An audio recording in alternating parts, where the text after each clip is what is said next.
Hello dear students, myself DM Sharma. I welcome you all in the third video of Money and Inflation, the third lesson of economic subject Standard 12th Gujarat Board.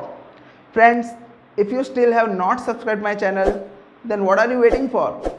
Please subscribe it and press the bell icon button so that you can get the notifications of my next videos on the very first day. Friends, अगर आपको video पसंद आती है तो please उसे like करें और अपने फ्रेंड्स में शेयर करें ताकि हमें ऐसा ही मोटिवेशन मिलता रहे और हम आपके लिए ऐसे ही अच्छे अच्छे वीडियोस लेकर आते रहें।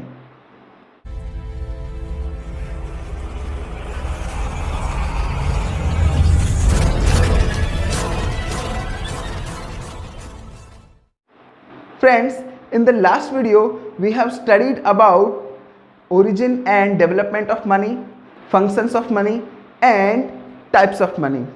Today we will study the most important topic of this lesson, that is inflation. The meaning of inflation, characteristics of inflation and causes or reasons of inflation. So without wasting time, let's start. So friends, our today's topic is inflation. Inflation का question exam में ज़रूर आता है, तो आप please पूरा attention रखना। Inflation का सिंपल मीनिंग होता है भाव का बढ़ना, प्राइस राइज। इसे शुद्ध हिंदी में मुद्रास्फीति कहते हैं, गुजराती में इन्फ्लेशन को फुगावो कहते हैं। तो इसका प्रॉपर एक्चुअल मीनिंग क्या है वो हम देखते हैं। Meaning of inflation. फ्रेंड्स, अभी अभी मैंने आपको इन्फ्लेशन का सिंपल मीनिंग बताया था, भाव का बढ़ना। और एपी लर्नर साहब का कहना है कि a situation of excess demand over supply of goods, यानी कि आपके गुड्स की जितनी सप्लाई है उससे ज़्यादा डिमांड का बढ़ना इन्फ्लेशन है।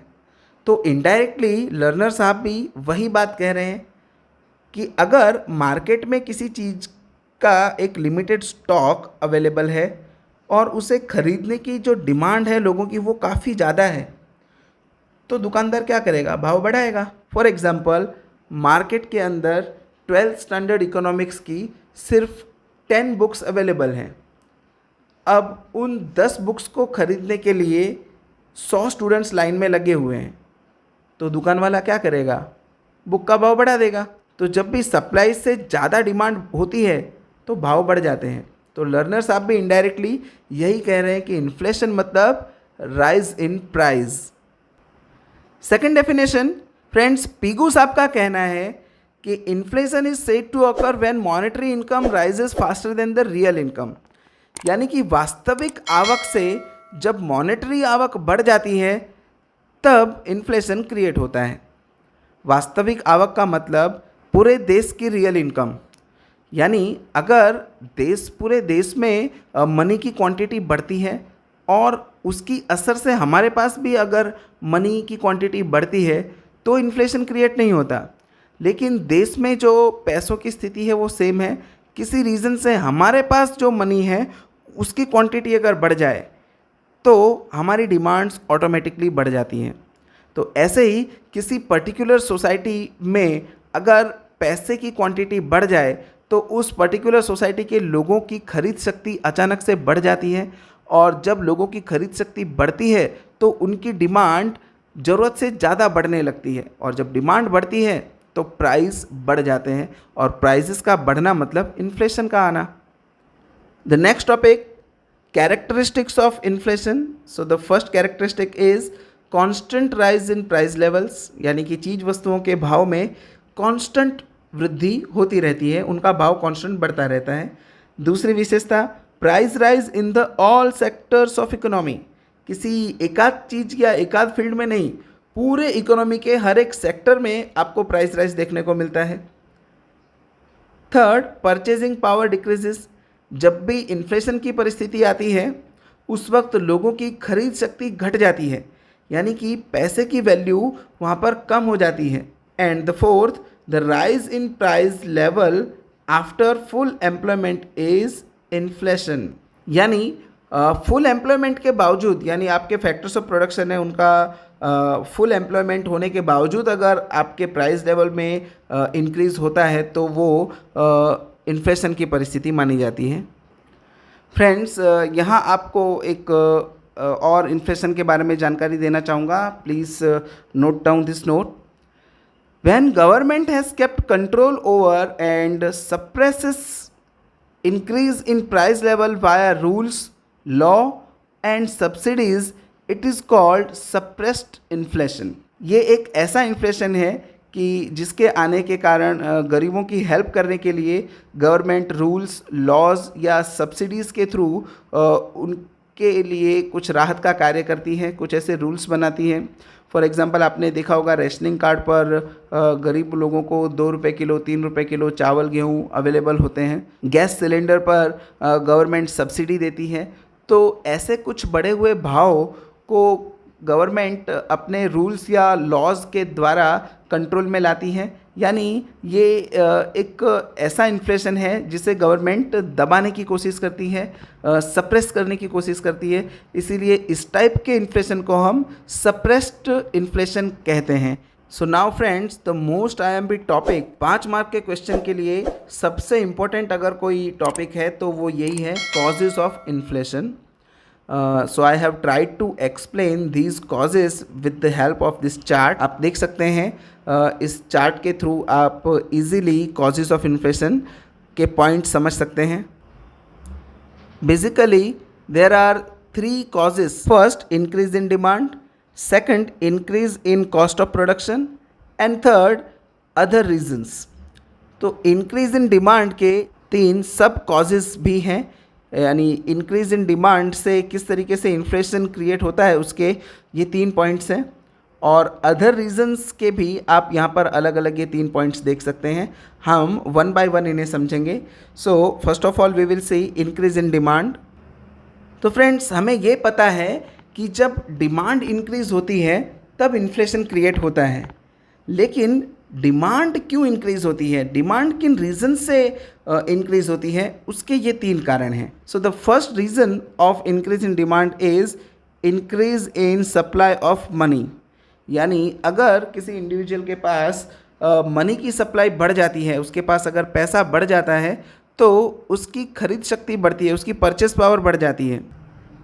और ख़रीद शक्ति बढ़ने से लोगों की डिमांड इंक्रीज़ होती है. कुछ डिमांड्स तो ऐसी भी होती हैं जो आज तक उन्हें कभी महसूस नहीं हुई, लेकिन पैसा आ जाने से वो चीज़ें भी उनकी डिमांड बन गई जो कभी उनकी डिज़ायर हुआ करती थी. एक छोटा सा एग्जांपल देना चाहूँगा. एक फैमिली अगर किसी फंक्शन में जाती है तो एक गाड़ी के अंदर वो जा सकती है. लेकिन जब लोगों के पास एक्सेस मनी आती है, ज़्यादा पैसा आता है, तब सभी फैमिली मेम्बर्स अपनी इंडिविजुअल कार में जाते हैं, ये दिखाने के लिए कि हम कितने अमीर हैं. तो इस तरीके से एक ही जगह जाने के लिए 4 अलग अलग गाड़ी में फ्यूल का कंजम्पशन हुआ. So increase in supply of money से लोगों की डिमांड बढ़ती हैं. फ्रेंड्स, मैचलअप नाम के अर्थशास्त्री ने कहा है, too much money chasing too few goods causes inflation. यानी कि जब आपके पास अत्यधिक पैसा होता है तो आप कुछ अलग प्रोडक्ट्स को खरीदने के लिए चेज़ करते हो, आप उनकी तरफ आकर्षित होते हो, और यही कारण है इन्फ्लेशन का. Second, increase in public expenditure. So government incurs expenditures after installing infrastructures, provision of basic utilities or providing employment, which increases the supply of money in the economy. तो कई बार पब्लिक एक्सपेंडिचर गवर्नमेंट को करना पड़ता है ताकि employment create की जा सके, देश की इंफ्रास्ट्रक्चरल फैसिलिटीज़ को और ज़्यादा इम्प्रूव किया जा सके. तो इस प्रयास में कई बार मार्केट में मनी की सप्लाई बढ़ जाती है, जिसके कारण वो मनी कुछ सर्टेन लोगों के हाथ में आती है, तो जिससे लोगों की खरीद शक्ति बढ़ती है और उनकी डिमांड इंक्रीज होने से इन्फ्लेशन क्रिएट होता है. And the third very important is over population. Friends, हम जानते हैं कि डे बाय डे हमारे देश की जो पॉपुलेशन है वो इंक्रीज़ होती जा रही है. तो जितनी नई पॉपुलेशन आती जाएगी उन लोगों की भी उतनी ही डिमांड क्रिएट होती जाएंगी और सामने हम उतना प्रोडक्शन दे नहीं पाएंगे, तो ऑटोमेटिकली चीज़ों की स्कैरसिटी क्रिएट होगी. और जब चीज़ों की अछत होती है, स्कैरसिटी क्रिएट होती है, तो ऑटोमेटिकली चीज़ों के भाव बढ़ते हैं और इन्फ्लेशन क्रिएट होता है। Today in India there is a 2% annual increase in population. अगर आप देखो तो भारत में हर साल 2% की दर से पॉपुलेशन बढ़ती जा रही है, जो कि काफ़ी हाई रेट है। इसी तरीके से पॉपुलेशन बढ़ती गई तो डिमांड ऑटोमेटिकली बढ़ती ही जाएंगी, और जब तक डिमांड बढ़ती रहेगी आप प्राइस को कंट्रोल में नहीं ले सकते। प्राइस राइज होता रहेगा और इन्फ्लेशन की सिचुएशन को हटाना हमारे लिए पॉसिबल नहीं होगा। Now increase in cost of production. The other major factor affecting the price is the supply of goods and services.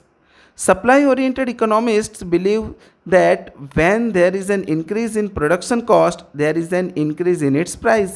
सीधा हिसाब है फ्रेंड्स, आप किसी चीज़ का प्रोडक्शन करते हो, सपोज उसको पूरा तैयार करने में पर यूनिट आपका 100 रुपीज़ का खर्च होता है। आप उसके ऊपर 20% प्रॉफिट चार्ज करके उसकी सेलिंग प्राइस 120 आप डिसाइड करते हो, यानी कि आप उसे 120 रुपये में मार्केट में बेचने के लिए अवेलेबल करवाते हो। लेकिन अब आप जिन चीज़ों का यूज़ उसे बनाने में करते हो, जैसे कि रॉ मटेरियल है, लेबर है, इलेक्ट्रिसिटी है, इन सब का भाव अगर बढ़ जाए तो आपकी जो कॉस्ट है, जो पहले 100 रुपीज़ आई थी, अगर वो कॉस्ट ही आपकी 150 आए तो उसके ऊपर फिर आप अपना प्रॉफिट और चार्ज कर क्या आप उसे मार्केट में 120 रुपये में अवेलेबल करा सकेंगे? जी नहीं, क्योंकि 150 रुपीज़ में तो वो आपको ही पड़ रही है। आप अपना प्रॉफिट उस पर चार्ज करके अगर मार्केट में उतारते हैं उसे, तो एटलीस्ट 180 या 200 रुपीज़ में आप उसे मार्केट में लॉन्च करेंगे। तो जो चीज़ पहले 120 रुपीज़ में मिल रही थी वो अब 200 में मिलेगी। तो इस तरीके से भी भाव बढ़ जाते हैं और इन्फ्लेशन क्रिएट होता है। Now other reasons. So in other reasons, first reason is taxation policy. The taxation policy of government causes inflation. कई बार ऐसा होता है कि गवर्नमेंट की जो टैक्स पॉलिसी है उससे भी भाव बढ़ जाते हैं। गवर्नमेंट कई बार हाई रेट पर टैक्सेस चार्ज करती है, जिससे जो मैन्युफैक्चरर होते हैं उन्हें वो चीज़ महंगी पड़ती है, तो वो चीज़ वस्तुओं के भाव बढ़ा देते हैं। Second is increase in price of import. In India 70% of petroleum products are supplied via import. हम जानते हैं कि जितने भी पेट्रोलियम प्रोडक्ट्स हैं उसमें से लगभग 70% हम इंपोर्ट करते हैं, बाहर के देशों से मंगाते हैं। If there is an increase in price of crude oil in international market, then there will be an increase in rates of petrol and diesel which can also increase the price of other products. अगर बाहर के देशों में ही crude oil के भाव बढ़ जाते हैं, क्रूड ऑयल यानी कच्चा तेल, तो उससे पैदा होने वाले पेट्रोल और डीजल के भाव भी बढ़ते हैं। तो हमें हमारे देश में भी पेट्रोल और डीजल का भाव इंक्रीज़ करना पड़ता है, और जब जब पेट्रोल डीजल के भाव बढ़ते हैं तो ट्रांसपोर्टेशन कॉस्ट बढ़ जाती है। जैसे दूध गांव में अवेलेबल होता है, तो गांव से जगह जगह पर वो दूध ट्रांसपोर्टेशन के थ्रू सप्लाई किया जाता है। तो जब ट्रांसपोर्टेशन चार्ज बढ़ेगा तो दूध वाला दूध का भाव बढ़ाएगा, सब्जी वाला सब्जी का भाव बढ़ाएगा। तो इस तरीके से प्राइस राइज होता है और इन्फ्लेशन क्रिएट होता है। And the third one is scarcity. Friends, scarcity का मतलब होता है अछत, किसी चीज़ की कमी। So when there is a scarcity in terms of raw material, electricity और any requirement for production, it leads to increase in price level. आप किसी चीज़ का प्रोडक्शन करने जा रहे हो और उस चीज़ के प्रोडक्शन के लिए जिन जिन चीज़ों की ज़रूरत है उसमें अगर आपको स्कैरसिटी देखने को मिले, अछत देखने को मिले, तो उन चीज़ों का भाव सामने वाला ज़्यादा लेगा। जब उनका भाव बढ़ेगा तो आपकी जो कॉस्ट है वो इंक्रीज़ होगी।